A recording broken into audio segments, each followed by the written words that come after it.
अस्सलाम वालेकुम दोस्तों, कैसे हो? मुझे उम्मीद है कि आप सभी सही होंगे। न्यू अपडेट के साथ मैं आपके सामने फिर हाजिर हो चुके हैं। अगर आप कुवैत में रहते हैं या कुवैत की खबरों से हमेशा के लिए अपडेट रहना चाहते हैं तो इस वीडियो को ज़रूर पूरा देखें, क्योंकि मैं आपको इसमें काफ़ी ज़्यादा इंपॉर्टेंट जो है इन्फॉर्मेशन देने वाला हूँ और ये आपके काफ़ी ज़्यादा काम आने वाली है। तो बिना देरी की वीडियो शुरू करते हैं, लेकिन उससे पहले मैं आपको बता देता हूँ, चैनल पर पहली बार आएँ तो चैनल को सब्सक्राइब करें और साथ ही साथ बेल आइकन ज़रूर प्रेस कर दें, ताकि इन फ्यूचर आपको लेटेस्ट अपडेट मिलती रहे और आप हमेशा हमारे साथ में जुड़े रहें। तो सबसे पहले अपडेट की तरफ बढ़ते हैं, जो काफ़ी सारे लोगों क्वेश्चन लेकर मैं आपको बता देता हूँ। एक वीडियो मैंने आपको बनाया था इससे पहले, जो कि मैंने आपको बताया था, अगर आप कुवैत के अंदर इलीगल तरीके से रहते हैं तो अगर आपको पकड़ा जाता है तो 600 KD का आपको जुर्माना पड़ेगा और ये जो है फ़ाइन आपको देना ही पड़ेगा। तो काफ़ी सारे लोग पूछ रहे थे कि भाई हम तो इतने दिन से इलीगल हैं तो हमको भी देना पड़ेगा या नहीं।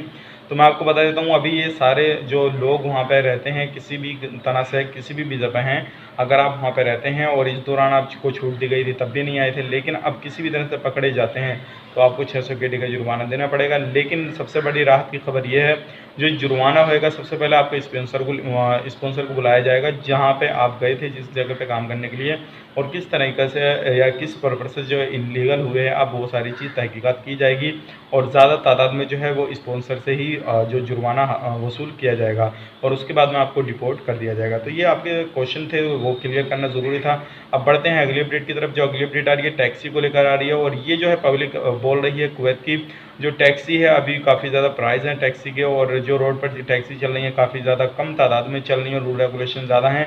तो पब्लिक का कहना है कि ज़्यादा टैक्सी चलाई जाएँ ताकि पब्लिक को राहत मिल सके और जो वहाँ पे किराया वगैरह है उसका भाड़ा है वो थोड़ा कम हो सके। तो ये बड़ी अपडेट थी, सोचेगा आप लोगों तक पहुँचा दी जाए। आप मुझे कमेंट में बताइए कि अभी कितना जो है महंगा चल रहा है, क्या चल रहा है, वो सारी चीज़ बता दीजिए। अगले अपडेट की तरफ बढ़ते हैं। 6 लोगों को गिरफ्तार किया गया है 24 घंटे के अंदर, जिसमें कि 2 कुवैती 4 एक्सपर्ट हैं।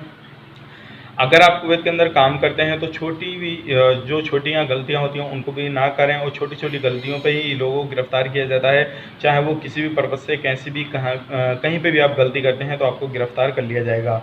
और बताने का मकसद यही होता है ताकि आप इन चीज़ों से जो बच सकें और छोटी छोटी गलतियाँ ना करें, क्योंकि आप वहाँ पर काम करने के लिए गए हैं। अगर आपको किसी भी तरह से पकड़ लिया जाता है, फ़ाइन आपको भरना पड़ेगा, तो काफ़ी ज़्यादा जो है आपका लॉस हो जाएगा और प्रॉब्लम भी आ सकती है। अब बढ़ते हैं अगले अपडेट की तरफ। जितनी भी जीसीसी कंट्रियाँ हैं तो उनके अंदर अभी कोरोना वायरस के क्या हालात चल रहे हैं उसके अपडेट ले लेते हैं। तो सबसे पहले हम सऊदी अरब की बात करें। आज की डेट में 14 तारीख की डेट तक तो है 2,94,519 जो है कोरोना वायरस के केसेस हो चुके हैं, जो अभी तक टोटल हुए हैं।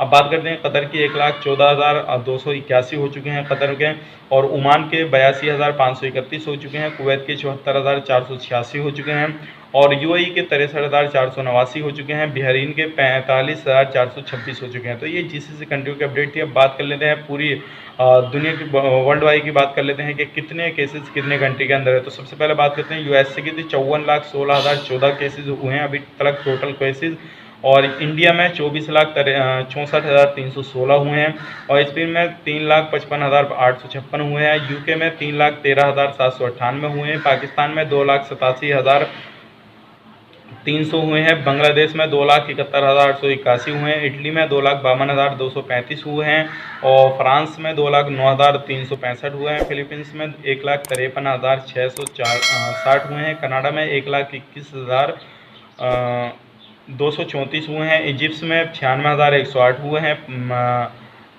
और आपके श्रीलंका में 2,0882 हुए हैं, और बाकी भूटान में 128 केसेस हुए हैं। बाकी अदर कंट्रियों में काफ़ी ज़्यादा कम है। तो ये जो ज़्यादा कंट्रियों में थे वो केसेस मैंने आपको बता दिए, और ये इससे आप अंदाज़ा लगा सकते हैं अभी क्या हालत चल रहे हैं कोरोना वायरस के, क्या हालत नहीं चल रहे हैं। तो उम्मीद की जा सकती है अगर ये सारी रिपोर्ट देखी जाए तो जल्दी ही इंशाल्लाह इस चीज़ से जो है हमें छुटकारा मिल जाएगा। और उम्मीद कीजिए और दुआ कीजिए आप, ताकि इस चीज़ से राहत मिल सके और लोग अपने कारोबार को शुरू कर सके। तो चलिए फिर मिलेंगे किसी नेक्स्ट वीडियो में, तब तक के लिए आप अपना ख्याल रखें, अपनी फैमिली वालों का ख्याल रखें। Take care, bye bye.